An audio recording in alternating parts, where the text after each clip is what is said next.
At a house party, a few youngsters are seated around a table. How to burn calories and maintain your fitness is a hot topic.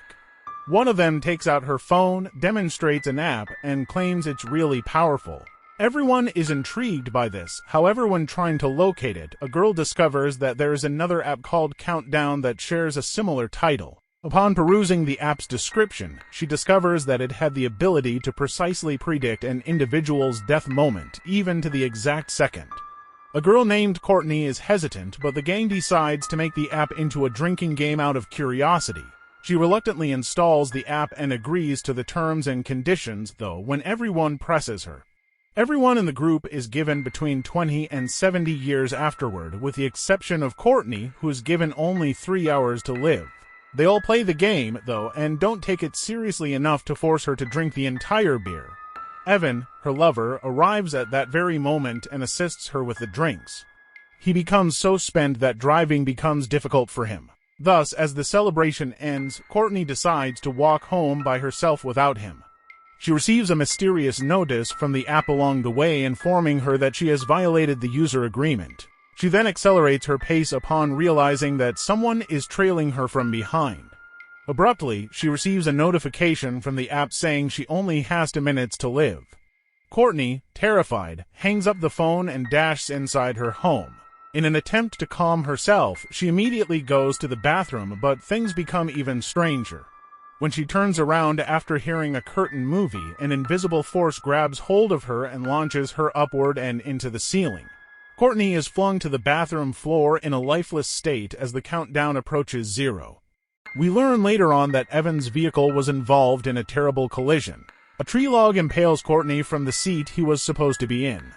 The action then shifts to a hospital where Quinn, a nurse, is serving meals to the patients. She looks about the hospital after learning that one of them is missing and eventually locates the patient in the balcony area. It turns out that he is none other than Evan.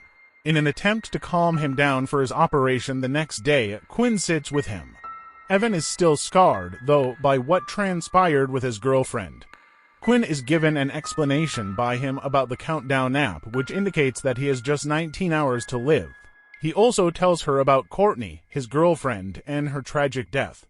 Evan thinks he will pass away within the allotted period, which also happens to be the day of his surgery. But Quinn, who doesn't think any of this is real, persuades him that nothing is wrong. She runs into Amy, a senior nurse, on the way back, and Amy invites Quinn to accompany her. When it comes out that Quinn is now a registered nurse, the hospital staff surprises her with a cake. Subsequently, she discovers through a notice on her phone that it is an advertisement for the Countdown app. She accepts the terms and conditions and downloads the app without second thought. Quinn brushes it off, believing the app to be a prank, even though it says she only has 2 days to live. A senior physician named Sullivan tries to flirt with her as she gets into the elevator. Quinn, though, dismisses him angrily before walking away. Quinn calls her pal for assistance the same evening because she is having problems finishing her nursing paperwork. The latter claims that in order to complete the form, she requires a birth certificate. Quinn is shown in the scene traveling to her parents' residence to pick up her birth certificate. She looks around for a while before finding it in her late mother's chamber. Quinn hears a loud commotion coming from the closet, and when opening it to investigate, she discovers Jordan, her younger sister, hidden with her lover. Quinn is stunned by what she has seen, and the guy leaves right after. Jordan, on the other hand, is furious that her romantic moment was destroyed. Even after their mother passed away, she yells at her sister for often being absent. Her father welcomes Quinn as she departs. She says yes when he asks whether she would like to visit their mother's grave at a later time. Evan is hesitant to get ready for surgery the next day because the app indicates he just has 3 minutes remaining. He abandons his procedure and exits the room, but not before the app notifies him that he has violated the terms of service. Evan notices a tall, black figure behind him in the mirror the following second, but he can't see anyone there in real time. After that, the spectral apparition pursues him to a dimly lit staircase. Evan carefully makes his way across the area while using the flashlight on his phone. Looking up, he sees an individual dressed in Courtney's attire. Just as the countdown approaches 0, it snatches him and throws him down the stairs. Quinn is disturbed when Amy tells her about the incident when she gets to work shortly after. She takes Evan's phone to obtain more information, but she finds out that she needs to unlock it with her fingerprint. Quinn is left with no choice but to go to the hospital mortuary. She tries to use Evan's finger there, but it is ineffective. She ultimately uses face recognition to unlock the phone after opening his eyes. Quinn discovers the clock has reached 0 as she searches through his phone. Eventually, she finds out that her countdown coincides with the hour she will meet Jordan and her father to visit her mother's grave. She promptly cancels her intentions after speaking with her father. As anticipated, the program notifies her that she has violated the terms of service, and then Quinn unexpectedly notices a shadowy figure in the space. She is relieved to see that it's just Dr. Sullivan who needs her assistance with a patient. Quinn makes an unsuccessful attempt to remove the app that evening. She searches the internet for answers as a result. Her concerns are further heightened when she reads about other incidents with the Countdown app. She finds a dead Evan on her bed as she gets ready for bed. She loses her temper and smashes her phone on the ground. But the countdown is still visible in spite of this. Quinn is so terrified by this that she runs outside to her car and passes out there. After waking her up in the morning, Quinn's flat is visited by the two of them thanks to Jordan. Jordan becomes enraged and walks off when Quinn declines to spend time with her sister, saying that it's not safe. Later, Quinn purchases a new phone from an electronics store. When she discovers that the app is absent, she feels relieved. She receives a notification from her new phone's Countdown app just before she leaves, though. Quinn begs the storekeeper urgently to remove it, but he is powerless to do so. Angry, she walks out to her car as a customer named Matt approaches the shopkeeper to inquire about the app Quinn was mentioning. Quinn, in the meantime, crashes her car into another after seeing a shadowy figure out of nowhere while driving. Just as the car's irate owner is ready to bash her up, Matt appears outside and saves her. Then he admits that the Countdown app is making him miserable as well. The two go into a pub to continue their conversation about it and come up with a method to read the app's terms and conditions. After discovering that it only appears when the program is recently loaded, Matt talks a drunken man into downloading Countdown. Quinn opens the terms and conditions page and begins to read it. It says that regardless of what happens, the participants must accept their fates. The inebriated man accepts in spite of the dire warning, and to everyone's amazement, he has a lengthy 39-year countdown. Quinn and Matt, believing demons are at play, visit the hospital to speak with the priest. But instead of giving them an address, he encourages them to go see someone who is far more competent. Quinn receives a call from Amy as they are about to depart, and Matt uses the restroom. There, from behind the stall, he notices a child who is barefoot, but he ignores it. After that, Matt hears someone crying while he cleans his hands. The child is still moving among the stalls as if there is nothing between them when he goes to check.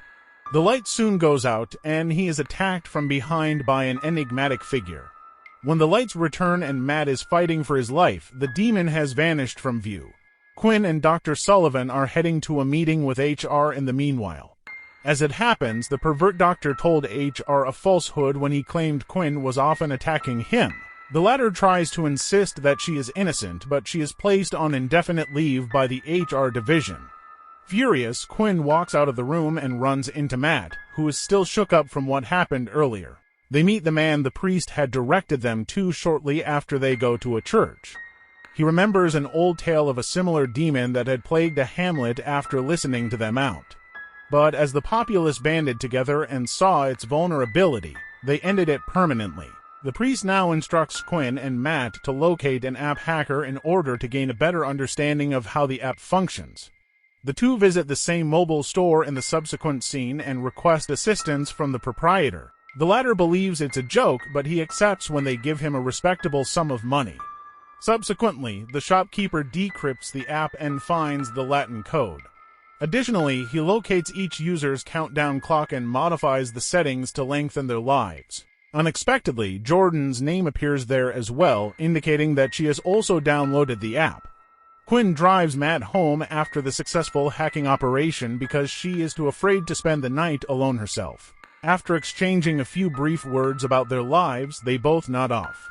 Quinn wakes up unexpectedly around midnight after hearing sounds outside the room. Matt is the one outside, which horrifies her since it means the guy she is in bed with is the demon. She panics, and the demon vanishes as Matt removes the bed linens. Regretfully, Quinn's and Matt's countdowns return to their initial values. Jordan goes to retrieve her phone after hearing it ring in another room. Abruptly, the lights flicker and she hears her deceased mother speaking as she realizes the countdown. And the woman shows up the very next second. Jordan runs for her life after nearly having a heart attack, but fortunately Quinn and Matt find her just in time to save her. The three of them then proceed to see the priest. From the program code, he infers that they have been cursed there. The priest then explains that someone using the countdown app must either die before the countdown or live longer than the countdown in order to release the curse. As anticipated, they select option number 2 and the priest chooses to assist them. Before creating a holy circle to protect them from the demons, Jesus blesses some salt. When the process is finished, Matt realizes he just has 2 minutes left, so he takes a quick step back. Quinn goes with him to comfort him, but they wind up kissing passionately. Suddenly, the lights go out, and everyone darts into the circle. Shortly after, the demon appears, but it is unable to join the circle as intended. Matt's phone suddenly starts ringing, and he starts seeing glimpses of his deceased brother, who pushed him out of the circle. Quinn bolts after the demon as he takes him out of the building right away. However, as soon as the two get back together, Matt is fatally struck by a car.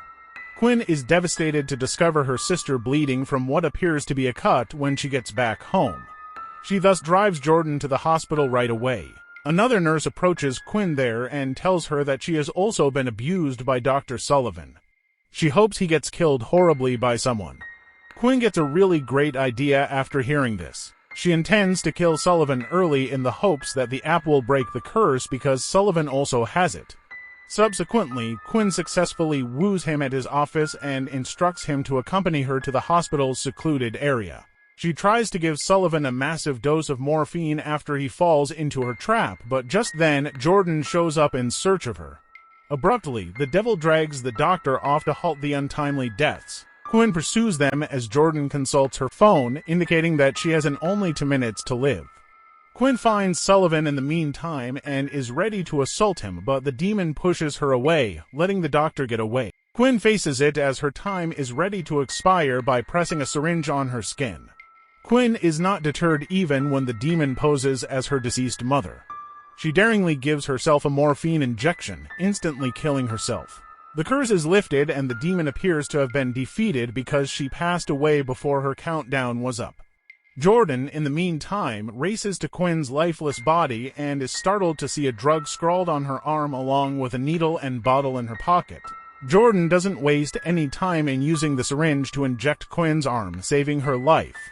After then, the scene switches to Quinn, Jordan, and her father visiting their mother's grave in the future. Quinn receives a notification on her phone at the end of the film informing her that the Countdown app has been updated to its most recent version. To ensure you never miss any updates on new videos, kindly click the bell icon, subscribe to my channel. Thanks for watching.